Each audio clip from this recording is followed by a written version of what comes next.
अस्सलामुअलैकुम फ्रेंड्स, आज की हमारी वीडियो बहुत इंटरेस्टिंग होने वाली है। आज की वीडियो में हम आपको बताएंगे कि यहूदियों का और मुसलमानों का आपस में क्या ताल्लुक़ है और ये एक दूसरे के दुश्मन क्यों हैं। दोस्तों, इस्लाम और यहूदियत के ताल्लुक़ का आगाज़ 7वीं सदी ईस्वी में जज़ीरा नुमा अरब में तलूए इस्लाम और इसकी अशात से होता है। दोनों मज़ाहिब में मुत्तहिद मुश्तरक इक़दार, हदायत और रसूल बयान किए गए हैं। हत्ता कि यहूदी तारीख़ भी इस्लाम की तालीमात ही का हिस्सा समझी जाती है, क्योंकि कुरान में ऐसे कई अंबिया का तज़किरा है जिनको मुसलमान अपना पैगंबर तस्लीम करते हैं और वो यहूद के भी पैगंबर हैं। बनी इसराइल को इस्लाम में एक मजहबी गिरोह माना जाता है। मूसा जो यहूदियत के सबसे अहम पैगंबर हैं, इस्लाम में भी उनको नबी तस्लीम किया गया है और उनकी बड़ी ताज़ीम की जाती है। बल्कि कुरान में मूसा बिन इमरान का तज़किरा दीगर अंबिया के मुकाबले में सबसे ज़्यादा दफ़ावार हुआ है और उनके वाक़यात बकसरत बयान किए गए हैं। बल्कि किसी भी नबी से ज़्यादा मूसा के वाक़यात मज़कूर हैं। कुरान में बनी इसराइल से मुतल्लिक़ 43 हवाले और अहादीस में मुत्तहिद बार बनी इसराइल का ज़िक्र मिलता है। बाद में मूसा बिन मैमून और दीगर नबियों ने इस्लाम और यहूदियत पर बहस की और इन दोनों मज़ाहिब के बाहमी ताल्लुकात को पेश किया। यहाँ तक कि मूसा बिन मैमून पर यह इल्ज़ाम भी लगा कि वो इस्लामी तालीमात से मुतासिर हो चुके हैं। चूँकि इस्लाम और यहूदियत का मंबा एक ही शख्सियत यानी पैगंबर इब्राहीम की ज़ात है, इसलिए दोनों मज़ाहिब इब्राहीमी मज़ाहिब का हिस्सा हैं और इसी बना पर इस्लाम और यहूदियत में कई मुश्तरक पहलू हैं। चनाचा इस्लाम की बुनियादी अकायद, मजहबी नुक्ता नज़र, फ़िक़्ह और इबादत के बहुत से पहलू यहूदियत के मुमासल मालूम होते हैं। इसी यकसानी और आलम इस्लाम में रहने वाले यहूदियों पर मुसलमानों की तहज़ीब और फ़लसफ़ा की असर की वजह से इन दोनों मज़ाहिब में बाद के 1400 बरसों में ज़ाहरी, नज़रियाती और सियासी मनासिब देखने को मिलती हैं।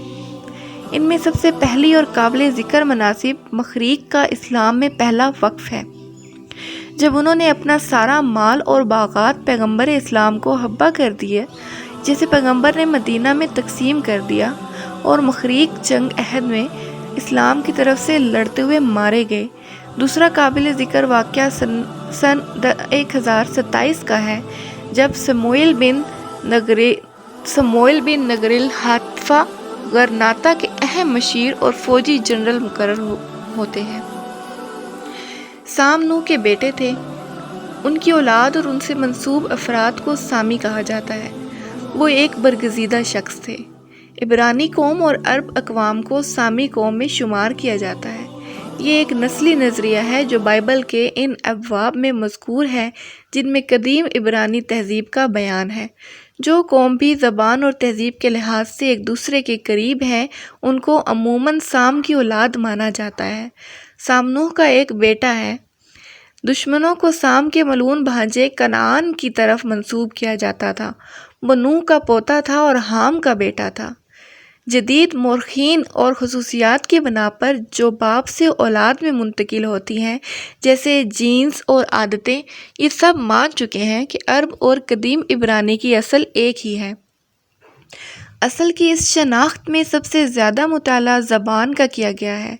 सामी ज़बानों बशमूल अरबी ज़बान और इब्रानी ज़बान के दरमियान यकसानी और इन दोनों का दूसरी ज़बानों के इख्तलाफ पर वाज़ह कर देता है कि दोनों कौमों को एक ही असल है और वो है साम। तकरीबन 12वीं सदी कबल ईस्वी में यहूदियत एक तौहीदी मज़हब के तौर पर उभरा। यहूदी मज़हब की रवायत के मुताबिक यहूदी तारीख़ी इब्तिदा खुदा और इब्राहीम के दरमियान मादा से शुरू होती है। यहूदियत में इब्राहीम को एक इब्रानी तस्वुर किया जाता है। तंक में कहीं कहीं आरवी लोगों का तज़किरा मिलता है, जिसका तर्जमा अरब या अरबी से किया जाता है, जो अरावा में रहते हैं। जज़ीरा नुमा अरब के कुछ अरब इब्राहीम के बड़े बेटे इस्माइल की औलाद बताए जाते हैं। मौरख़ीन का इस बात पर इत्तफ़ाक़ है कि इस्लाम की इब्तिदा 7वीं सदी ईस्वी में अरब में होती है। इस्लामी नुक्ता नज़र के मुताबिक आदम सबसे पहले मुसलमान थे, बाईं तौर पर कि मुसलमान अल्लाह पर ईमान रखता है और इसके हुक्म का ताबेदार होता है।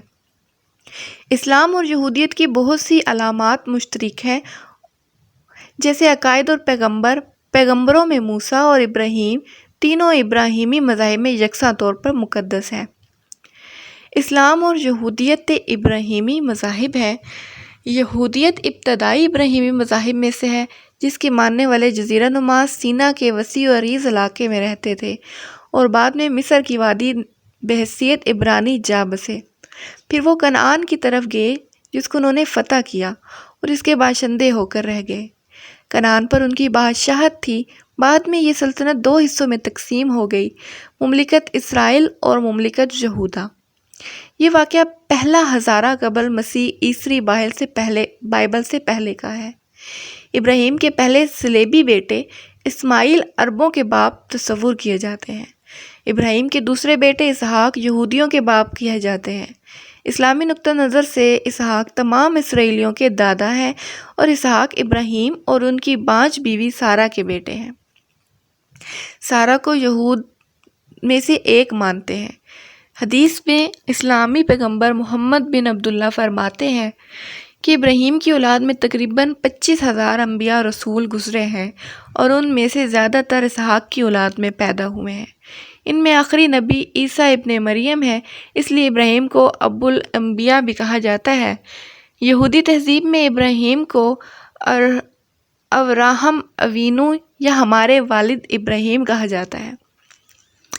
مسلمانوں کے نزدیک ابراہیم ایک برگزیدہ رسول ہیں جن پر اللہ نے کچھ صحائف بھی نازل کیے، جن کا ذکر سورۃ الاعلیٰ میں موجود ہے۔ تمام عرب بشمول پیغمبر محمد صلی اللہ علیہ وآلہ وسلم حضرت اسماعیل کے ذریعے سے حضرت ابراہیم کی ہی اولاد ہیں۔ ابراہیم دوسرے انبیاء جیسے نوح، موسیٰ، عیسیٰ، محمد اور بہت سارے انبیاء کے ساتھ اسلام کے پیغمبر ہیں۔ قرآن میں ان کا تذکرہ تن کے تذکرے سے تقریباً ملتا جلتا ہے۔ یہ تھی ہماری آج کی ویڈیو۔ اسی سے ریلیٹڈ کچھ اور بھی انفارمیشنز ہیں جو ہم آپ سے اگلی ویڈیو میں شیئر کریں گے۔ تب تک کے لیے اللہ حافظ۔